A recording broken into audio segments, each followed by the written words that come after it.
When you guys looked at the original performances, how did you decide what to carry forward and where you wanted to kind of zig and zag to make it feel fresher?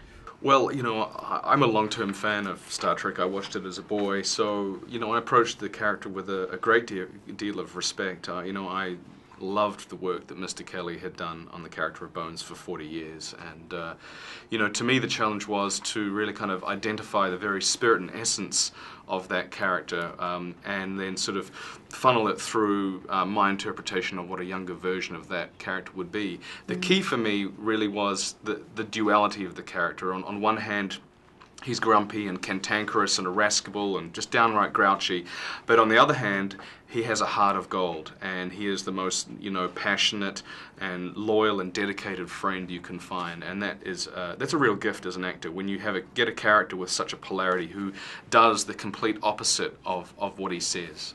For you, let's compare and contrast the sex appeal of Captain Kirk and Mr. Spock.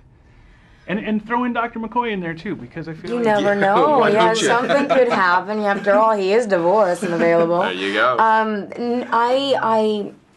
I was shocked because I knew that these characters had never had had never had relationships except for a kiss here and there, and for that chemistry to have triggered between Uhura and Spock, to me was very much of a surprise. But it didn't feel inappropriate at all. It felt to me like it made perfect sense. They're the characters that have the most in common. They take themselves very seriously. They're very logical and very removed in order for them to perform their tasks excellently.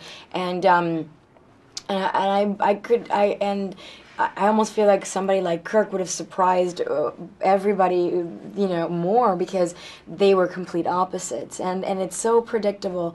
I'm not predictable. It's so amazing on JJ's behalf to sort of be unpredictable and allow these characters to evolve on their own and tell him what they kind of wanted to do.